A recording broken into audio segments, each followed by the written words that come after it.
Hi, good afternoon everybody. Thank you so much for joining me today. My name is Claire and I'm the roving chef for Scotland for Beef for Life. So Beef for Life are a national charity and we support older vegans and vegetarians. So today's demo is a short Easter treats. I'm going to be making a really nice moist tangy courgette and lemon cake, and then I'll be finishing off with a chocolate pudding, and the chocolate pudding is actually made with avocado rather than cream, so it's a healthy treat. So I'm going to start off with the courgette and lemon cake.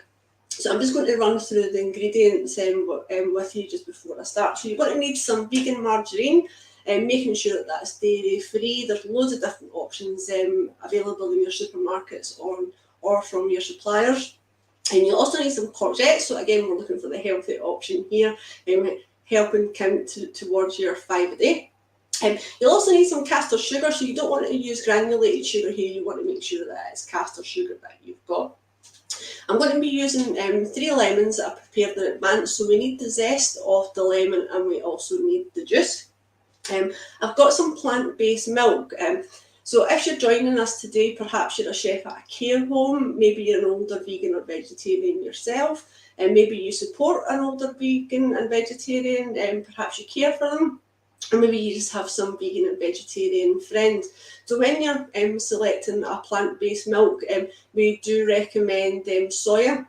And the reason behind that is soya is nutritionally is close to cow's milk, particularly important for the nutritional values for older people. I've also got some ground almonds, so these are the finely ground version, and self-raising flour, so make sure it is self-raising that you're actually using. And then just to give a little bit of an extra raise, I'm using some baking powder. So you're also going to need a large loaf tin for this recipe. So this is a recipe that was originally on our calendar. Both recipes are on our website, but if you want to look at some more vegan baking options, we have our vegan baking guide that you can find in the publications section on our website as well. So as I say, I've used plant-based margarine here, and it's really important that this is at room temperature. So I'm just using Vitalite, but as I say, there's loads of different options available, and you just make sure that it's dairy-free and plant-based. So you want to soften off your margarine. Don't melt it, but you really do want to make sure that it's at room temperature. So as I said, I've used castor sugar here, so it was 160 grams of castor sugar and 80 grams of my vegan margarine. So I've creamed that together. So you can use a hand mixer for this, or if you've got a stand mixer, perhaps you're doing a few loaves at one time. That'll come together quite quickly, just in a couple of minutes. But if you're doing it by hand, I recommend going in with a fork at first, just to combine the sugar and your margarine, and then you'll need a little bit of muscle power here. So giving that a good mix together, it'll take probably at least 5 minutes to come together nice and light and fluffy if you're doing this by hand. So your arms might get a little bit sore, so pop it to the side, come back, take a rest, or you can, if you're doing it with somebody else, you can get them to help you. So as I said, you want to make sure that this is combined. It will change colour and it will start to go light and fluffy. So really give that a good beat together. So I prepared this in advance, so it's almost there. Just want to give it just another little gentle mix. So whilst that's mixing, just a word on the oven. So I'm using an electric oven at 180, or if you're using gas, that would be gas Mark 4. So a good tip if you are doing vegan baking, make sure your oven is really well up to temperature. I would even recommend having it up to temperature for at least 15 minutes. That lets the hot air circulate and means you'll get a better lift on any vegan baking that you're doing. So don't be too tempted to allow it to come up to temperature and then just slot your cake in. Let it come up for like a good 10-15 minutes. So as I said, this is a nice tangy lemon and courgette cake. So if you can get unwaxed lemons, that's perfect. But if you just get standard lemons, please do make sure that you give these a really, really good thorough wash before you use them, just to get rid of any waxes or chemicals that's on the lemon. So a tip that I was given by one of my other chef colleagues was if you're zesting a lot of lemons, you can freeze them and it makes it a little bit easier to zest.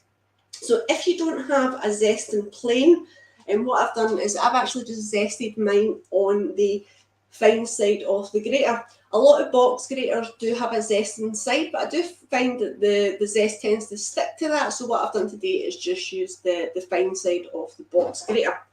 So do make sure that you zest your lemon before you juice it. It just makes it a bit easier.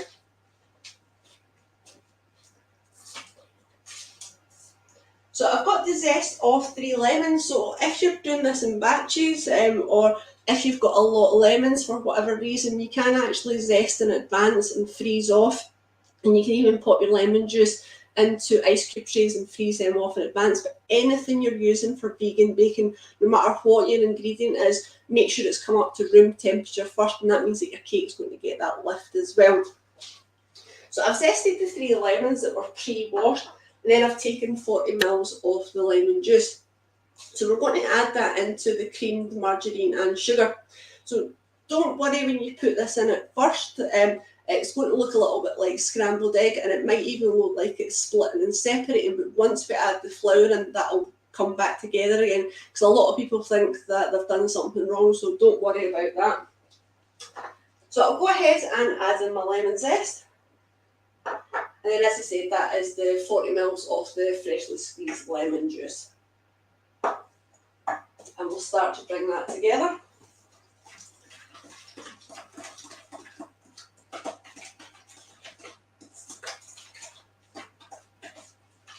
So as I said, this might look a little bit like scrambled egg. You might think that you've done something wrong here, but don't worry about that. It'll come back together once the flour is combined.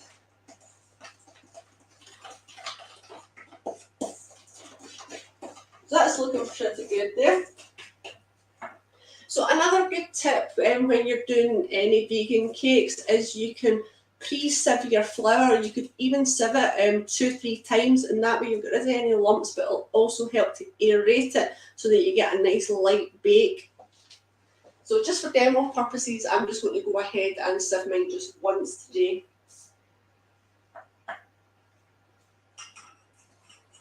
So as I said, this is self-raising flour. Do make sure that it is self-raising that you use.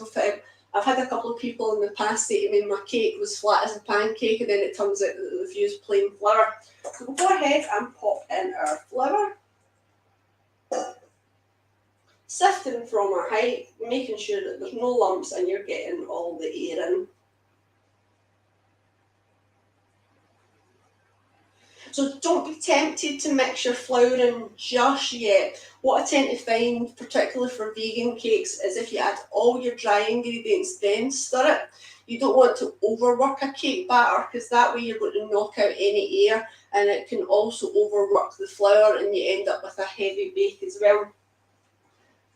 So next I've got my ground almonds. So as I said, these are the finely ground ones. So it's not chopped almonds that you want to use here. It is the ground almonds. And we're going to sift this in as well. And that'll get air in and just remove any lumps that might be there.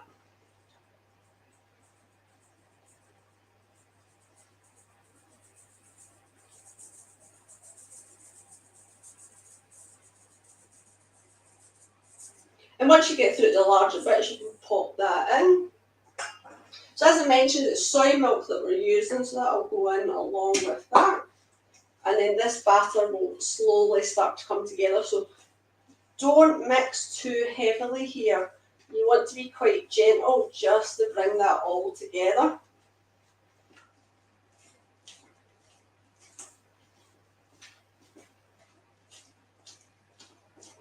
So flour contains gluten, and if you overmix it, it's going to become quite heavy and stodgy. So we want to be quite light-handed here whilst we're combining through our dry and our wet ingredients.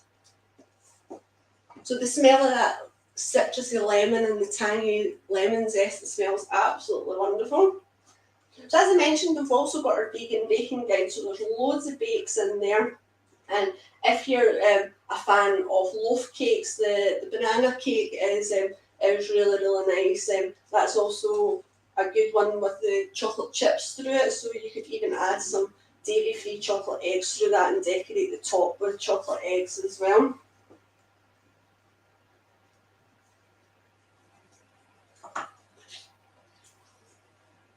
So I'm using baking powder here, so we want a generous half teaspoon.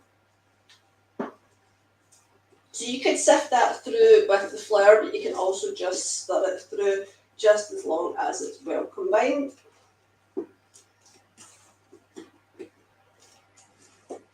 And then we'll have a nice cake batter there.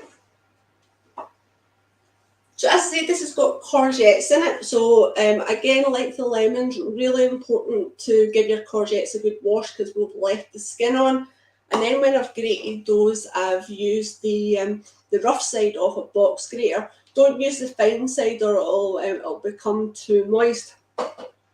So I did these in advance, and if you've got a particularly moisture-rich courgette, you can leave it over a bowl through a sieve or a colander just for any excess liquid to come out. And you can just press that through just to take out any of that moisture. Or what you can even do is lay it on a chopping board and take some clean kitchen towel or kitchen paper and just dab off any excess moisture. And even if you left that out in advance, the courgette will start to dry out just naturally, but you just want to make sure that you don't have a soggy mixture. So we'll go ahead and pop this in.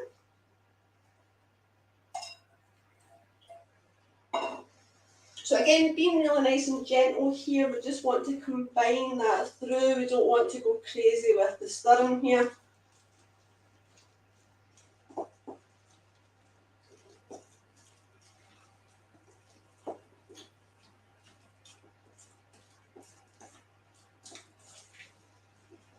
So you see that's come together nicely. We've got a nice thick cake batter. As I say, just be gentle with that. And again, for rules for most baking, but particularly more so for vegan baking, is once you've prepared your batter, don't leave it lying around your kitchen. Make sure you get it into your oven as soon as possible. So just to recap, the oven is at 180 or gas mark 4. I've let that come up to temperature. And when you do a cake, you always want to go into the middle shelf of your oven so that you've got a nice even heat distribution. So as I say, you'll need your loaf tin, and we're going to grease that just so that your cake comes out nice and easy. So I'm just going to use the same dairy-free spread that I used to cream together the sugar and butter. I'm just going to use the same one, just taking a little square off the baking parchment, and I'm just going to grease the sides. Make sure you get right up to the top of your tin. You don't want your beautiful cake to stick.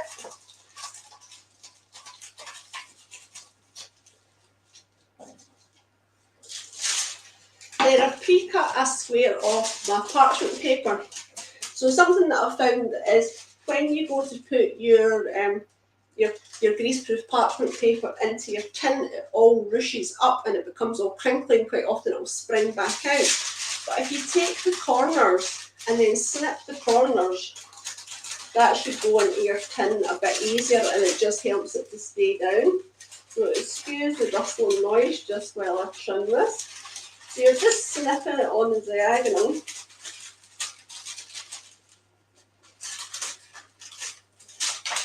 And then we can pop that into our tin.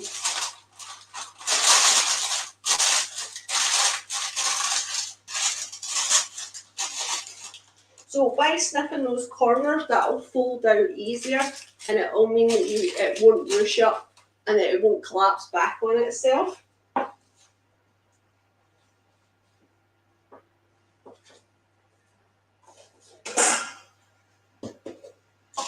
So I'll go ahead and pop my batter into my loaf tin.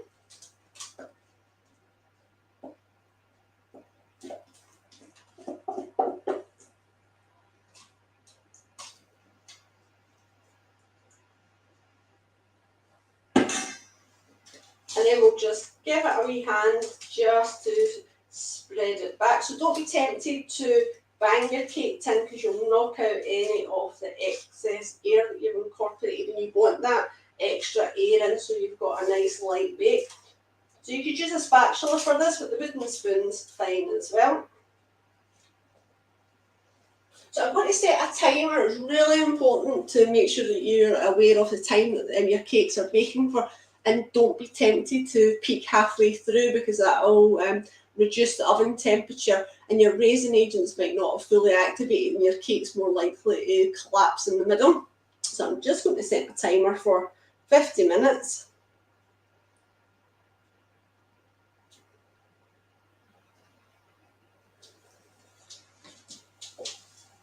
And we'll go ahead and say, put this in the oven, and it's going to be in the middle shelf at a really, really warm oven that's been preheated in advance.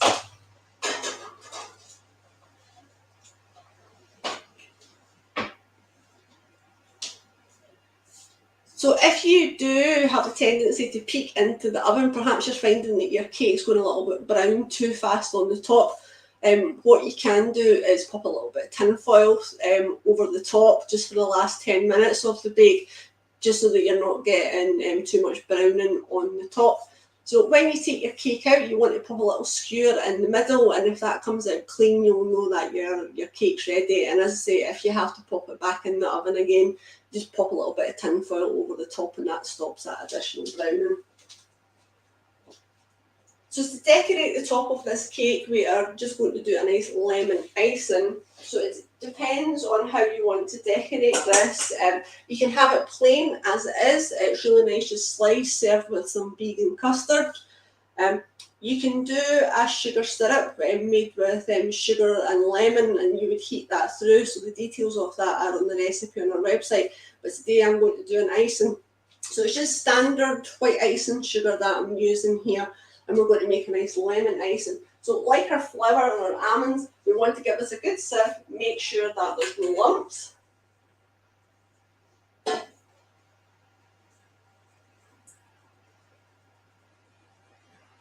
So just be careful when you're sieving your icing sugar. Don't go too hard at it. You don't want to have yourself in a cloud of icing sugar.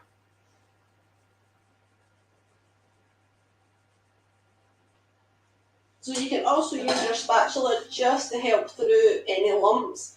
You tend to find that once your icing sugar's been open, particularly in a hot, moist kitchen, it can go a little bit clumpy. So you can just use your spatula or spoon just to encourage it through.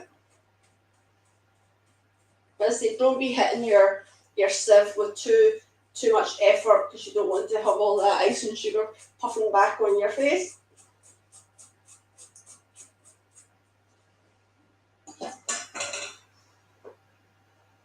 So for this, you're looking for about 3 tablespoons of lemon juice, but depending on the consistency of your icing, how you like it, you can add a little bit extra, so it can be a bit runnier, so that it's easier to spread across the top, but it's completely up to yourself.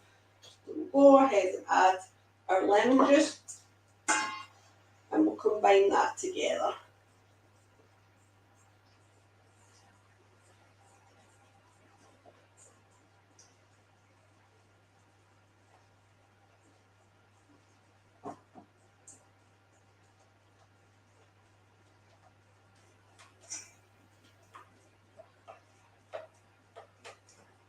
So rather than a thick coating of icing on the top, I prefer more like a lemon glaze. So I've added a little bit extra lemon juice, and that means that the icing will be more like a glaze, and you can actually pour this over the top rather than having to spread it or take a spatula to smooth it over the top of your cake. But it's completely up to yourself. So you see, I've got quite a nice runny consistency. So probably more the consistency of what you would expect from a lemon drizzle cake.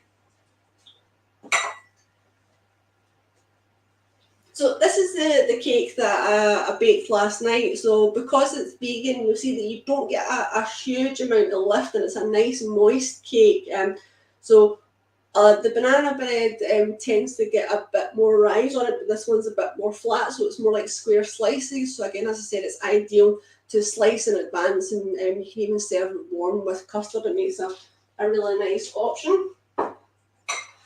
I'll go ahead and pour over that lemon drizzle icing, and just let that pour over.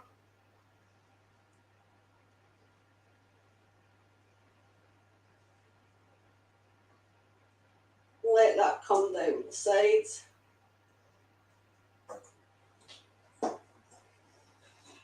So that will set off nicely. So you can see that that lemon drizzle starts to come down the sides. If you just tip it ever so gently round about, you'll get that lovely drizzle coming over the side. So as you can see, that's a really nice, simple, easy bake to do. And I say you can do the cake in advance the day before. And within the vegan baking guide, there's loads of other bakes available. So if you're a more adventurous baker, there's tarts and like lemon meringue pies and things. So there's loads of lovely recipes, and that can be found within the publication section. So I'm just going to finish off with the chocolate mousse. So this is a really, really simple something that can be made in advance. So as I said, we're using avocados for this. So one thing to bear in mind with your avocado, ideally you want a nice soft avocado.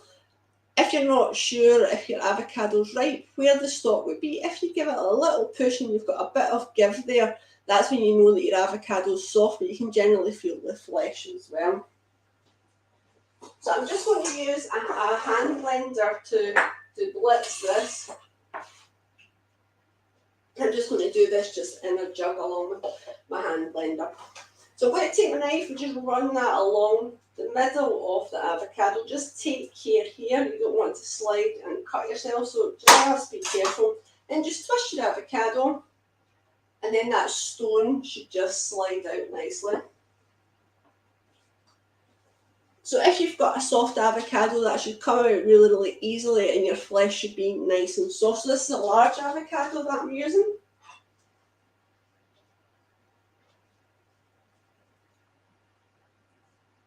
So I'm just going to scoop out the flesh from both halves.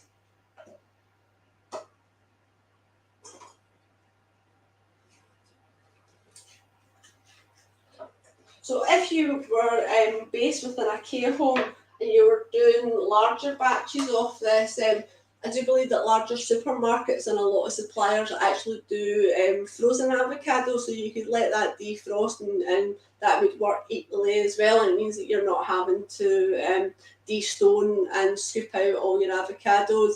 I'm definitely one for looking at some time saving in the kitchen. So fresh fruit is absolutely fine for this. If you're using fresh or frozen, it works equally as well.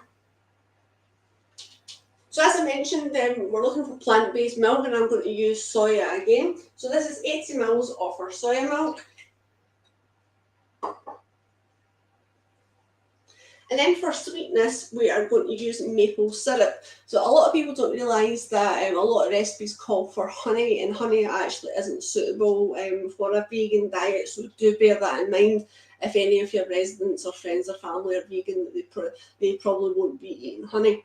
But pure maple syrup can be really, really expensive. So most larger supermarkets and your suppliers will actually do a maple flavoured syrup or a maple blend, and these are generally about a quarter off the price.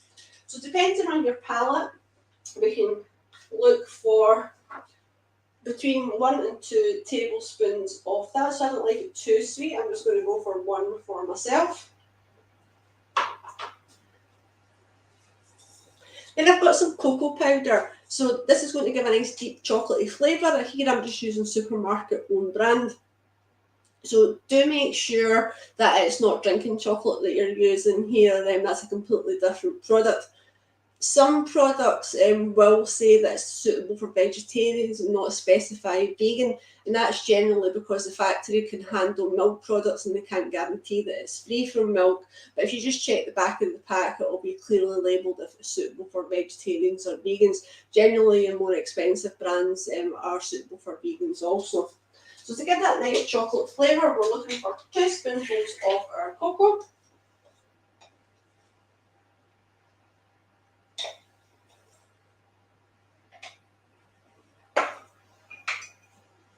Then, as I said, I'm using my stick blender here, so it's going to get a little bit noisy just for a few moments. So do bear with me. We're just going to blitz this down nice and smooth, so it'll be a little bit noisy.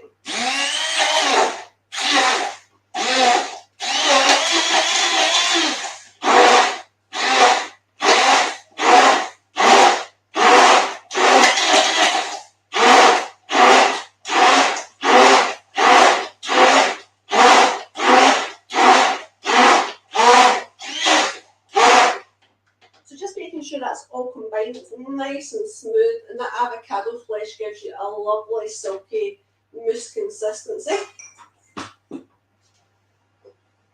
So I'm going to serve this in a dessert glass. You could do it in a small bowl, or even just like any glass will do, but I'm using a wee dessert glass today. Go ahead and spoon this in.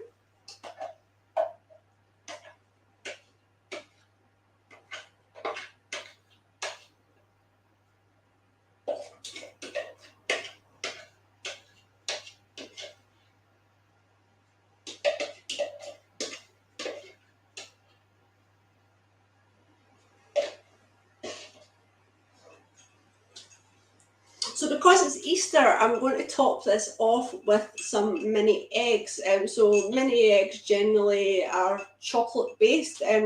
However, in most larger supermarkets, you'll be able to find either moo-free or doisy and dam at this time of year for Easter, and you can decorate them with them. So they're equally as good compared to your chocolate based product. So if you have residents that perhaps don't have like that kind of like crunchy, firmer consistency in their diet, you can actually top this with soft fruit. You could slice some strawberries, or you can top it with some raspberries.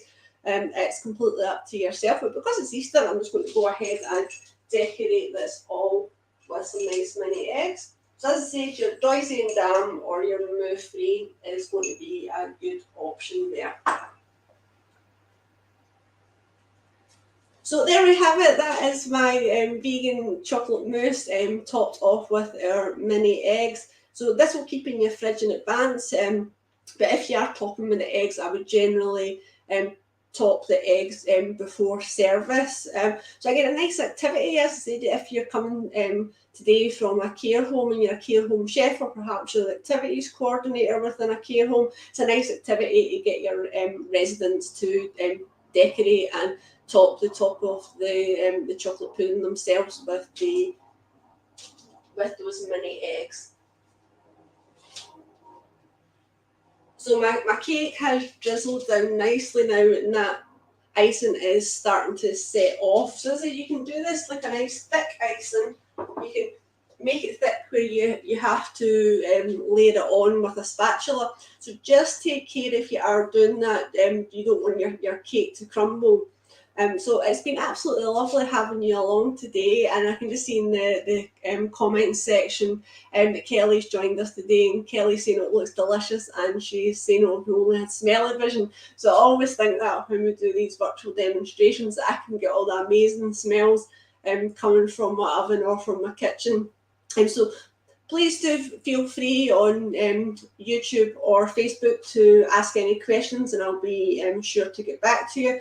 As I said, our website, Bee for Life and Vegetarian for Life, you can find our publications section, and the vegan baking guide is there, and the recipes that we've done today are listed just on the main website as well. So it's been absolutely lovely to have you in my kitchen today. It's looking forward to spring and Easter. So it'd be wonderful if you do make any of our recipes. Take some photographs, give us some comments, let us know if you make any of these for your residents, if they enjoyed them. And I do hope you have a fantastic Easter break, and you have lots of tasty food. So that's all from me now, from Chef Claire from Bee for Life. It was absolutely lovely to see you. So thank you so much. Take care now. Bye-bye.